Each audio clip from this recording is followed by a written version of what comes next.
Here's Johnny! Welcome back, creative community. Once again, I'm truly pumped you guys are joining the channel. Lorenzo, the COACHMC studio. This is the place where we'll help you to shape unique behavior deliveries and where we'll help you to get recognized in the audition room. Today, I want to talk about one of my most favorite subjects, one of my most important topics, something that I mention pretty much in every video. It is to fight for acting. It is to surprise yourself and consequentially surprise the audience, because that leaves a lasting impression. That lets us to believe as an audience that you, as an actor, you inserted something truthful into your actions, into your performance, into your behavior, and that stood out, and that made the character even more important, more interesting, and more appealing to watch. And to fight for that, and many other things that are truly necessary to create your skill set, your toolbox, and to place some instruments in there that are truly remarkable, not just mediocre, but really remarkable. So every time you are uniquely prepared, you can then subsequently perform in a remarkable way whenever you get called to action. So stick to the end of this video, because I have a few bonus tips on how to achieve that surprising momentum in your delivery, and how to surprise the audience, and how to do something unexpected, and how to fight for that. Some bonus tips at the end, and some other wonderful and precious information. I can't wait to share this video with you guys. So let's see what's cooking.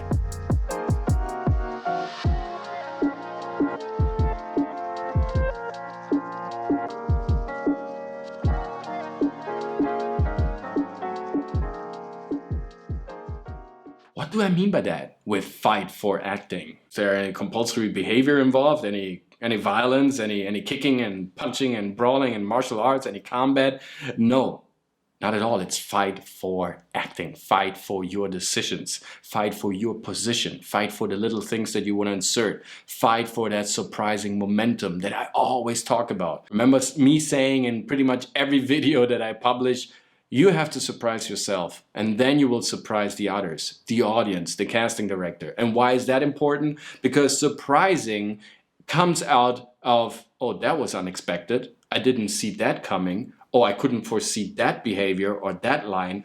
And all of a sudden you are more involved in the script, in the scene, with the character, more involved with the story, because all of a sudden the character did something at the edge of the box. He wasn't just executing.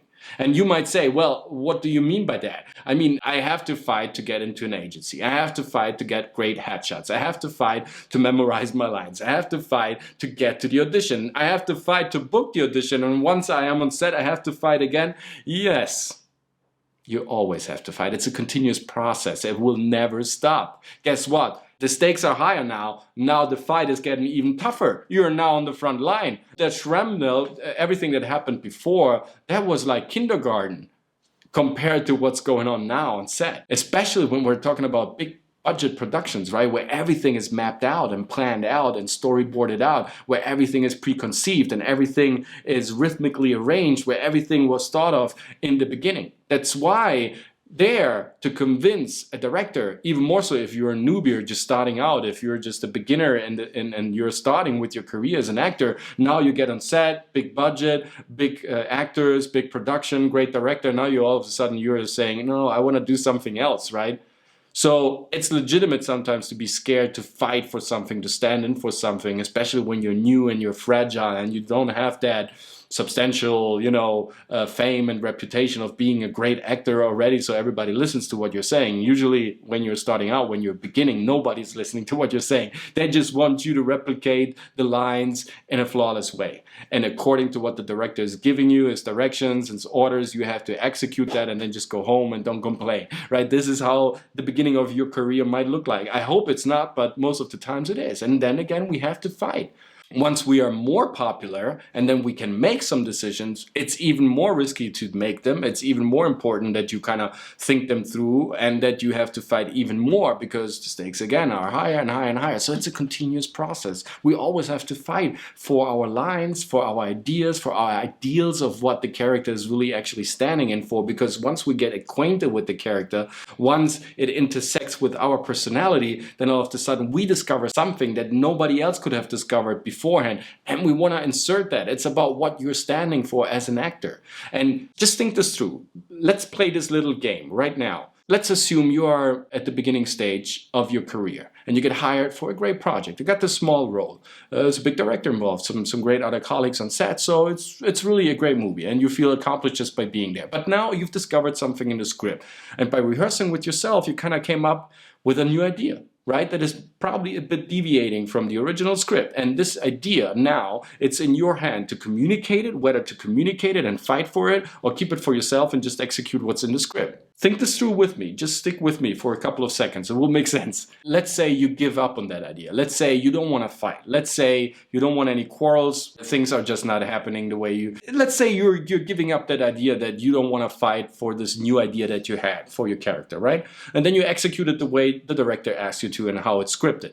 And it kind of turns out to be annoying and boring. It's just normal, mediocre play-out execution because you don't feel really involved with it, because you were not sticking to that new idea that popped up and that kind of sparked your passion.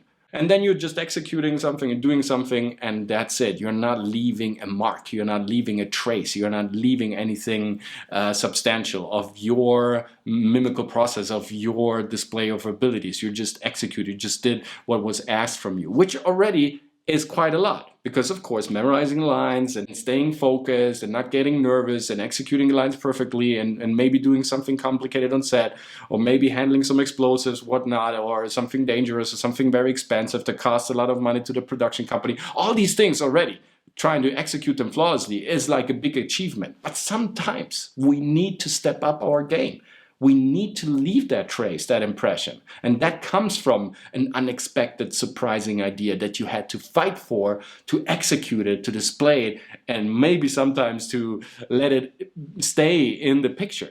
Now, let's go back to the moment where you discovered, I could do something new here. Let's assume you fought for it. You went to the director and you told him, like in a polite, rational, and sovereign way, you told him, like, you have a new idea. There is something inside of yourself that tends you to believe that you should act in a different way than it's scripted, or saying something different than how it's scripted, or moving in a different way than how it's scripted, or what the director told you to do beforehand. And all of a sudden, the director perceives there is a pro, even though he's a young guy, he's a young gun, he's trying to stand for something. And that illustrates a lot about your character, about your passion, about that you want to stand behind your product and want to make this product even richer. You want to enrich the quality. It's not about this egocentric way that now you're beating up the place or you're putting on a big show because you see that you can insert some of your artistic abilities. No, it's about inserting something that you feel is even more suitable for that moment, that you believe in even more,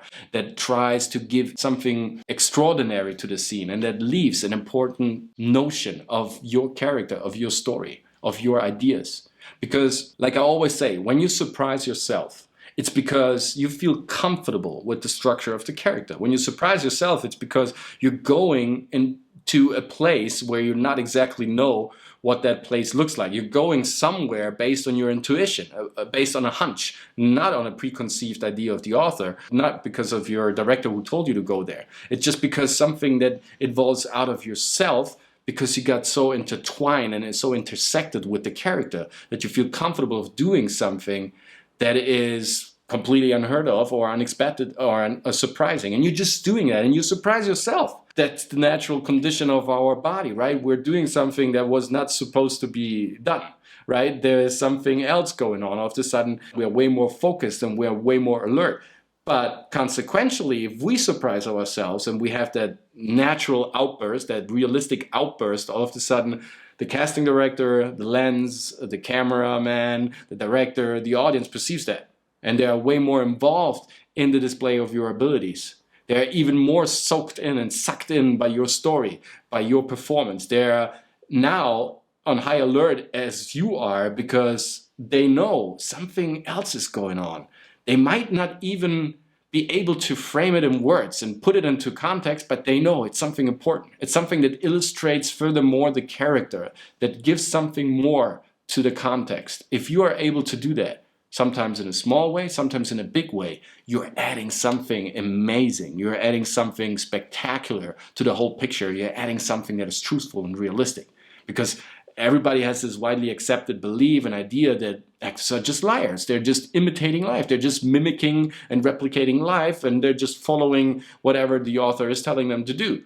But guess what? The greatest lines in movie history, and subsequently the greatest movie scenes in movie history, they're based on improv. They're based on improvising, on surprising the audience. Because before that, they were surprising the actor themselves, who was putting on that show, who was displaying that and doing that in that very moment. And there can be something thought of in beforehand, and we will get to that when we get to our bonus points, or there can be something that is just happening in that very moment. Some of the greatest scenes of all time, iconic scenes, were completely top of the head of the actors, improvised. Talking about Robin Williams, Jim Carrey, Robert De Niro, Jack Nicholson, all these great actors came up with things that were completely unexpected, that were surprising, that were new, that were crisp and sensationally real in that very moment. And that kind of added something completely different to the character, added more depth to the character, more substantial subconscious information. It was enriching the product of the character even more. Does that make sense so far, guys? Please let me know in the comment section below, right? Let me know what you think of this, on how you want to wish to fight for certain things when you're on set or even before. Or if you had a similar experience already where you had to stand in for your decisions, for some choices you were making while auditioning or while on set. If this happened to you and how this went on and how you kind of fought for that and why it is important. Because let's face it, we all on this planet,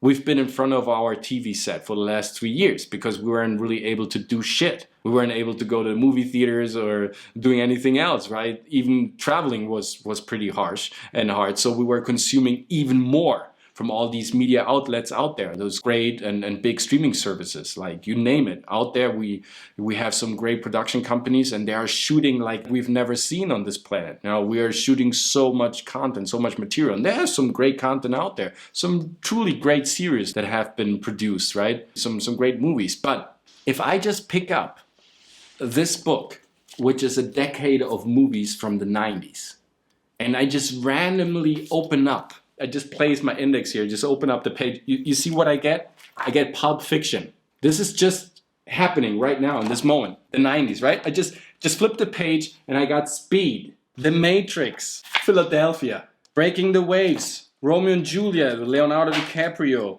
Apollo 13, Pride and Prejudice, Goodbye, My Dear Concubine, A Perfect World, Shortcuts, Groundhog Day, such a great movie.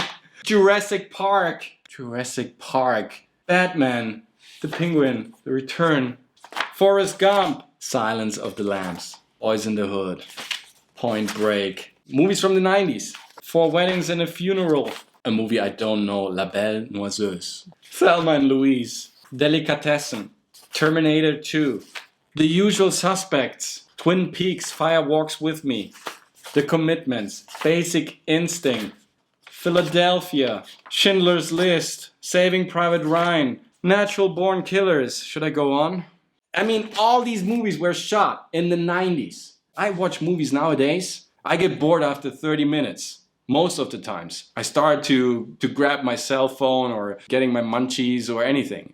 If I watch movies from the 90s, Thelma and Louise, and you name it, I'm just blown away by what I'm seeing. I'm just blown away by the quality. I'm just blown away by the movie, by the storytelling process, by the characters, by the costumes. Just recently watched The Mask with Jim Carrey. That movie is astonishing. It is well played on all levels by all actors. The costumes are absolutely stunning. They're great. They're perfect. Camera, photography is amazing. The tricks are just serving the purpose of telling the story and not the story themselves. They're just a way of transitioning from the fantastic to the normal and then back to the fantastic. And that movie is so funny. It's just a display of great abilities. And I believe a lot of people have fought for this movie and on so many levels. I'm not saying that people are not fighting for the movies today, but they're fighting for different things. They're fighting for getting them financed. They're fighting for a distribution that is worldwide and, in all the countries of the world to make more revenue. They fight for the merchandise. They fight over the products. They fight over little things. I don't have the feeling that they are fighting, like personally, right? And I'm talking also to a lot of colleagues.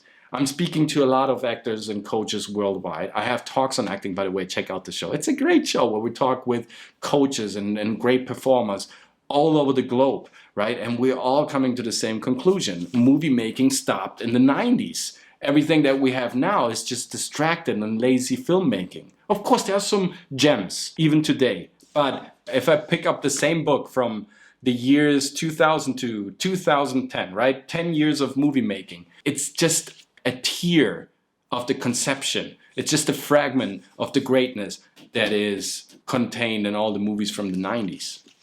And then we go even further back if you want. Let's go to the 80s. Great movies out of the 80s. Some of the greatest movies of all times. Films that inspired me to be an actor. Films that inspired me to stand up and pick up a sheet of paper where there were some lines printed and starting interpreting those lines. Films that inspired me to enrich my skill set, to work on my body, on my physicality. Films that inspired me to become an actor, to be part of movie industry, of entertainment industry. Films that inspired me to shoot movies myself, to coach other people as well. To work all together to achieve greatness. That's what I'm missing in today's movies. And why? Because they are totally predictable. They are mapped out.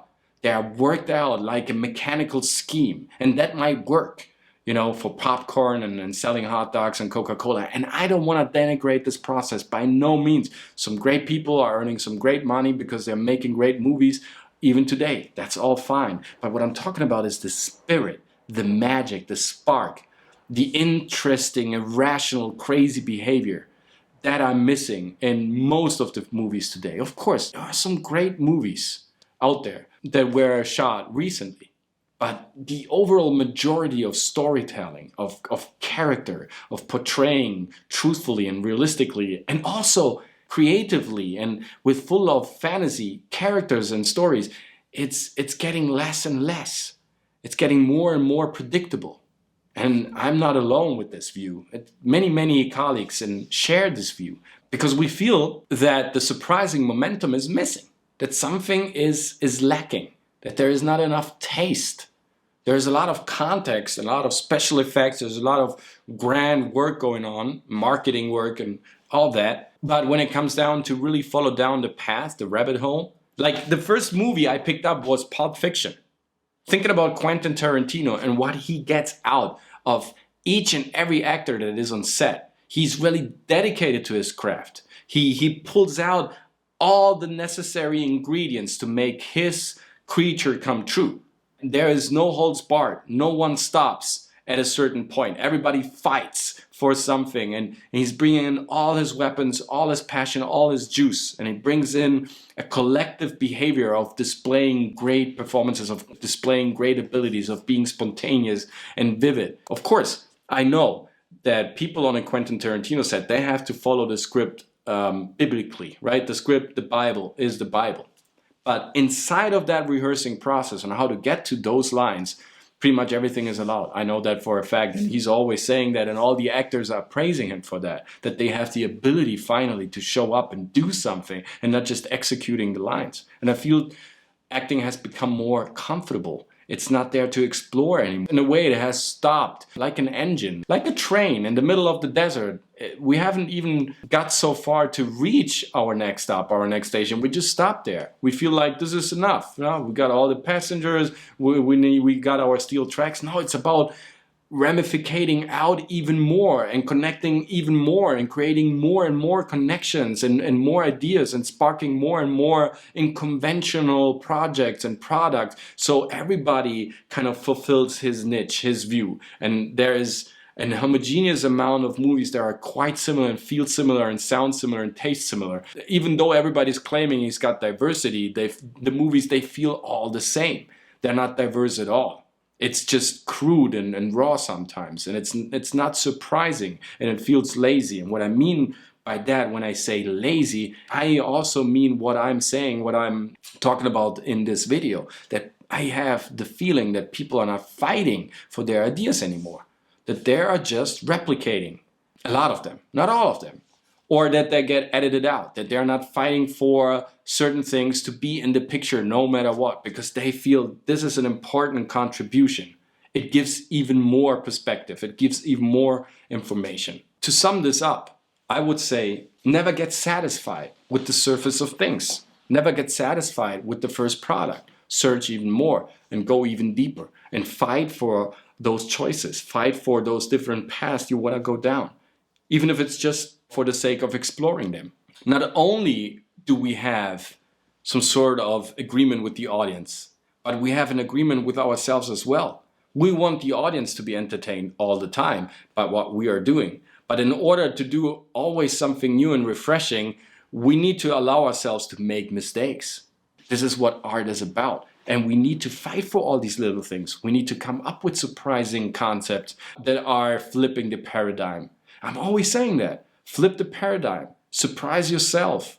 Don't get settled with the first layer of quality. Try to step up your quality. Try to add a new layer of quality, and then again a new layer, and then again a new layer. It's like lasagna. New layer, new layers, new layers of taste, of deliciousness, of indulgement, of creativity, of fantasy. Don't get satisfied till the top, where you sprinkle some Parmesan cheese on top and some basil leaves, and you make it even greater for the eye, and then work on all these concepts. It's like a chef. It's like cooking. Great acting is like great cooking. Many ingredients, but what is the essence?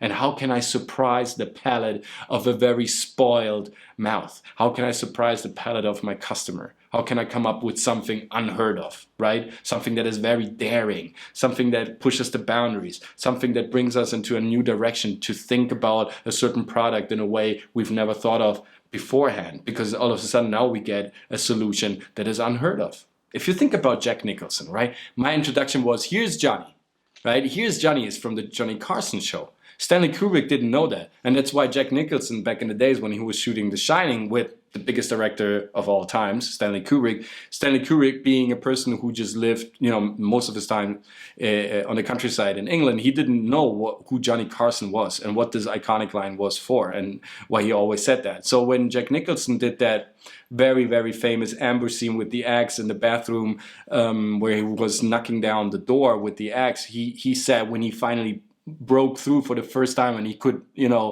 perceive, he could peek into the bathroom finally through the door, he said, here's Johnny, right? And that is improvised.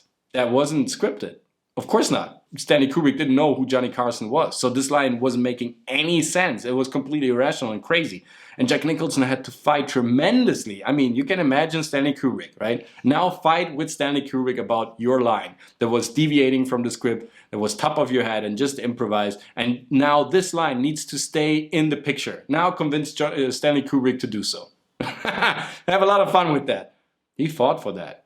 And the line stayed in the picture and made that scene even bigger and more scary. Because it was completely irrational, it was totally crazy. It wasn't fitting, and that's why it fit so much. Nowadays, as actors, we have the tendency to not ask great questions. What I say to my clients and to my colleagues is to ask the stupid questions first. Because by the unnecessary questions that you ask about your character, you find out the most necessary things of that imaginary life. You find out the greatest and essential, most existential truths about your character by asking the most stupid and irrelevant questions. Like, how does my character smell? What kind of music does my character like? Right? It could be something so banal like that to kick off a chain reaction of thoughts, of questions that eventually will lead you to something that is super powerful and that is actually the core and the essence of that character. We are so enamored with our ego and with our smartness, our IQ, with our intelligence, that we deem ourselves so powerful that we have to think only in big magnitudes and only in greatness, right? What are the great questions about my character, right? Where is he coming from? What are his intentions and all that? But by asking something stupid like, what kind of shoes does my character wear and why? Does he change his shoes a lot, his footwear a lot, or he lives just off one pair of shoes? And why is that? Because he's a minimalist. And why is that? Because he was traumatized by his father who owned 300 pairs of shoes. And why is that? His father was very violent and he left home very early. Now all of a sudden you got existential answers just by digging a bit deeper into a completely banal and on the surface completely irrelevant question. So ask the stupid questions first, the irrelevant questions, the unnecessary questions first, and then you will find out the most existential and most important things about your character right away. Think about Jack Nicholson again in A Few Good Men, when he said that iconic line, "You can't handle the truth," to Tom Cruise while he was on trial, right in front of the judge, when there was this big climax of the trial. And actually, Jack Nicholson was supposed to say, "You already know the truth." That would have been the answer. But he felt that wasn't enough. That wasn't right. That wasn't strong enough. So he changed that. He flipped that line and he said, "You can't handle the truth," which was way more serving the character and the story at the same time. Going out of that rigid state of mind of just executing and thinking at the edge of the box, delivered a whole new perspective, a whole new dimension just with this line to the whole movie. And it kind of uplifted the quality of the movie immensely. And I think Jack Nicholson got even nominated for an Academy Award. And all that was born with that line, because it made that character realistic. It made him truthful. It made him vicious. It made him also very contradictory. And that's okay. That's the fun part about it. When we are creating contradictory characters, we are creating tension in the head of our audience. We're letting them accumulate questions about your actions, about your decisions, about your attitude. Why is he like that? Why is he doing that? Why is he saying that? All these questions let us way more into the picture, because now our brain is focused on finding out what the character is doing next. And that involves us way more with the script and with the action of the movie. This is great storytelling. Harrison Ford, when he's answering in The Empire Strikes Back, Princess Leia Organa, she's confessing his love to Han Solo, right? He said, "In a way, I love you." And he was supposed to answer, "So hold that thought till I come back," or something like that. And instead he said, "I know." Very simple. Like I said, sometimes it's the reduction, sometimes it's the magnification. Sometimes the small things, sometimes the big things can have an impact. This "I know," this 2 words, showed so much about the character of Han Solo, made him way more interesting and compelling. You see, every time the actor is stepping out, is stepping at the edge of the box, and he's fighting for his decisions, and he's being spontaneous, and he's putting in something that is unexpected and surprising, every time that happens, great movie scenes are being born. Great lines are being born. And they change sometimes an entire career. If you think about Bob De Niro with his iconic line, "Are you talking to me?" That was replicated hundreds of times by actors all over the globe. That became a trademark to say that is great acting. That became such an iconic line. Improvised. He went a different way. He deviated from the script. He felt that was more suitable to illustrate furthermore facets that are important to enriching the character and the truthfulness of that imaginary life. He was just following the character. He was not even preconceiving or thinking about anything. It was just following his intuition, his instincts. When we're stepping out of our comfort zone, usually we encounter greatness. And I want you to fight for it, to get back, to inspire people, to let people dream again, so they can watch a movie and say, "Wow, this is really, really great. This is really amazing." And you still think about it even after the movie is over. The movie becomes better. Somebody else is watching that movie. Then he has a great experience as well. He gets inspired as well to do a little bit more when he's shooting next time. And so we are creating that chain reaction that enriches culture, that gives something new to the product, that inspires other actors, other entertainers, other creators, other performers to do something outstanding. And here, some bonus tips. You have a scene and you want to apply this knowledge. You want to implement what you just heard. You want to create something amazing that is surprising. Of course, surprises, if they are preconceived, they're not a surprise to yourself. So there are 2 ways of surprising. Like truly surprising yourself. You really don't know what you're doing. You can do that with fundamentals and structure. We'll talk about that in a second. Or the preconceived surprise, something that is mapped out and planned before. How can I do that, a preconceived surprise? By changing the line. And how should I change the line? By searching a word that is more adequate, that expresses more adequately what you want to express, what you want to say as the character in that very moment, that feels more natural or, just more suitable to you as the performer, as the actor. So now you're writing down the new word, the new line, and you look at this word, you look at this line, and you say this line out loud, right? Listen to yourself. Does this make sense to you? Maybe it makes sense in a different emotion.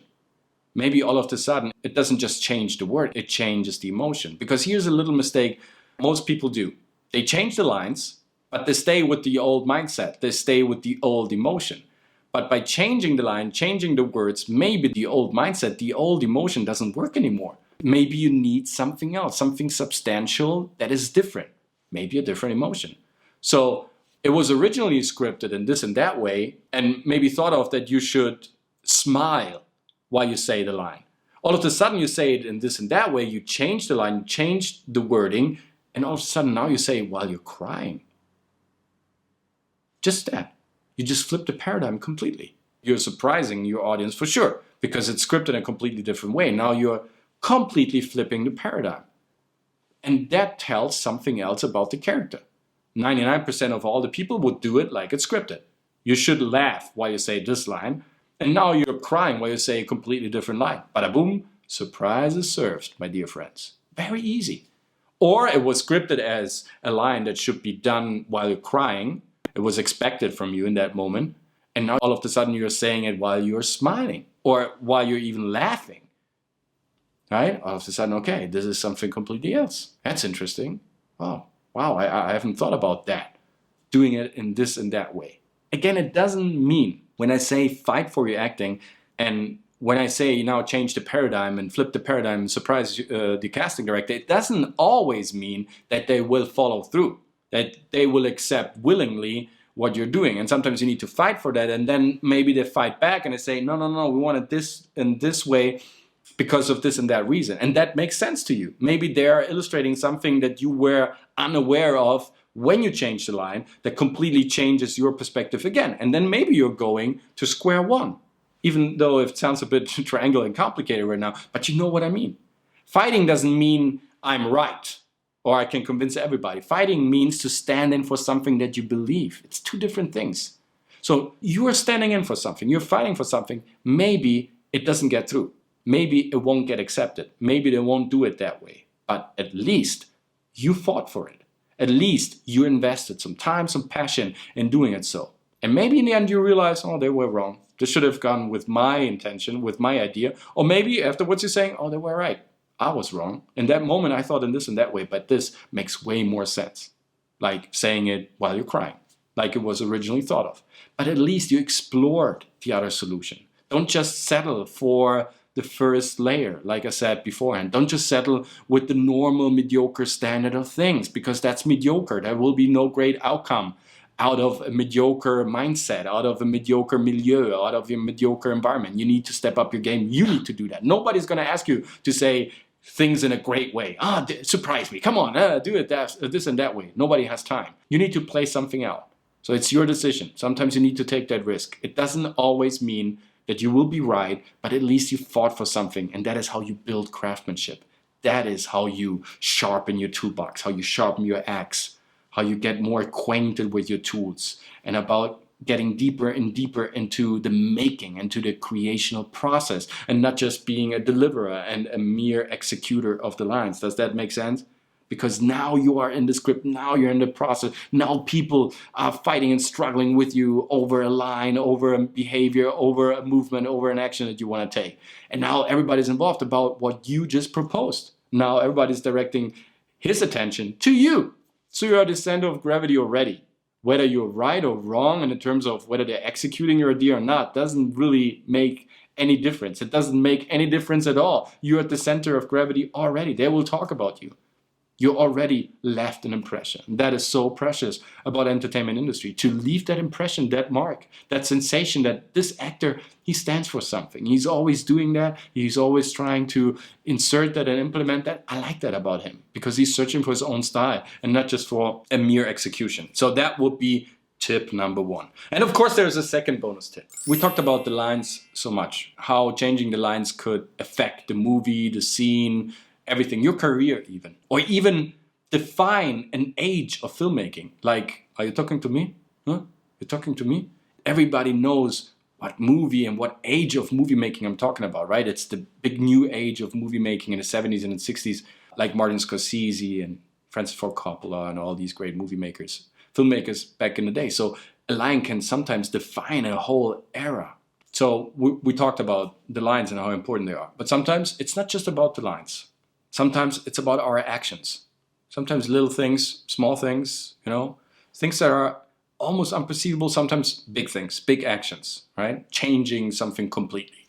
That can be so impactful because our body language, as we know, in one of my videos I illustrated that already, but we will always talk about the physicality, the importance of your physical behavior and a truthful body language, right? Something that is truly like transparent and believable, not stiff, right? That is serving the purpose of telling the story through the eyes of the character. Sometimes we need to change our physicality, add something, or detract something, subtract something, make it smaller. Sometimes we need to make it bigger. Sometimes we need to insert an action. There can be something soft and simple like a kiss. If you think about The Empire Strikes Back, before Princess Leia Organa and Luke Skywalker, before they're swinging, in the Death Star, they're swinging over with a rope over a chasm, like an infinite chasm, because the bridge was blown away. So they need to swing from one side to the other of the chasm. And Luke grabs Leia like in a masculine way and says, "Oh, let's do this," right? And she gives him just a little kiss. Just a little kiss on the cheek before they swung over to the other side, with success, of course. And that little kiss, that was not scripted, and Carrie Fisher just did it. And George Lucas wanted to edit this little thing out because he didn't want people to get too confused about the relationship between Luke Skywalker and Princess and Leia. And Marcia Lucas, thank God, she edited Taxi Driver, by the way.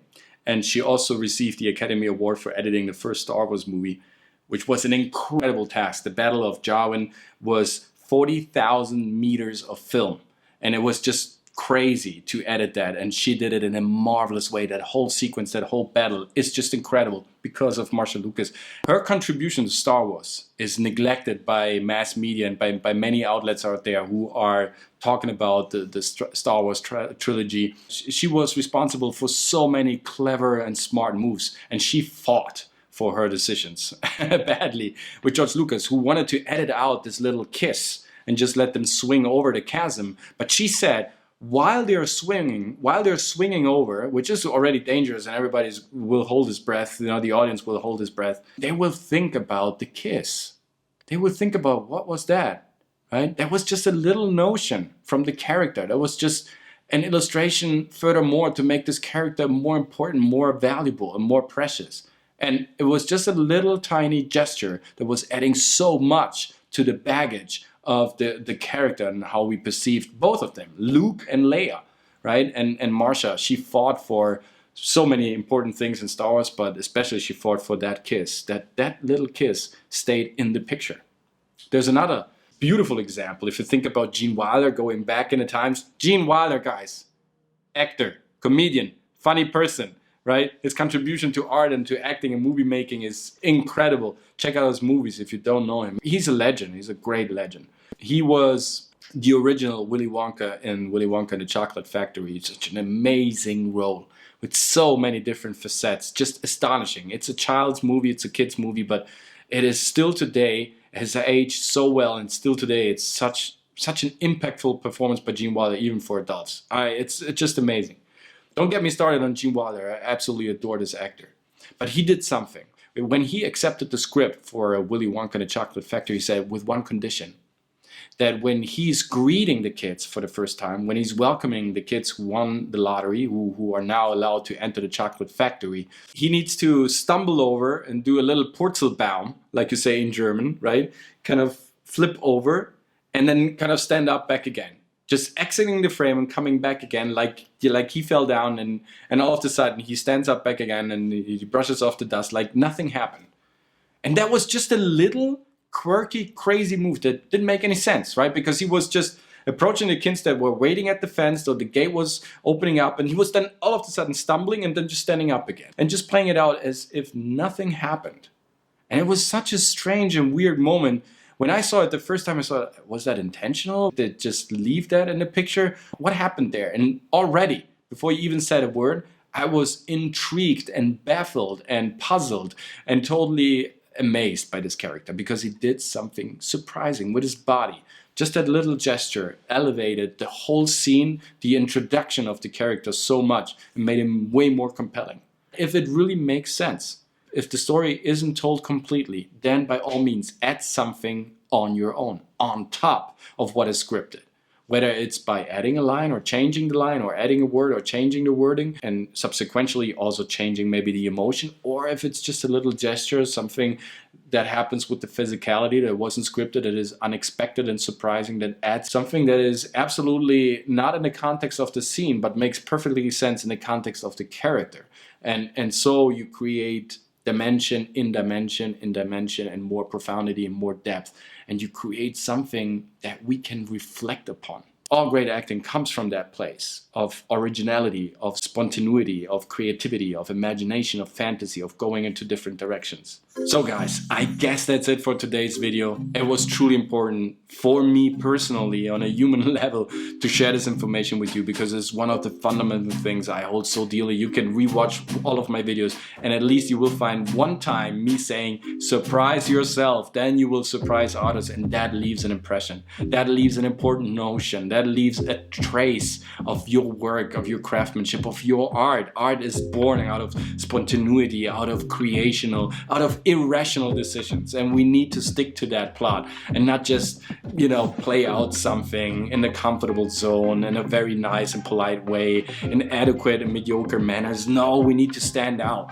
We need to be rebels sometimes and fight for the things we hold so dearly, for our ideals. So stand in for something. Please let me know in the comment section below. Type in something nice, what you thought about this. If you have any further questions, if you have any remarks, any comments, how this happened to you. Maybe you have some similar experiences that you made on the field. You want to share them with our community, with our audience. Let's grow together. By all means, place it in the comment box.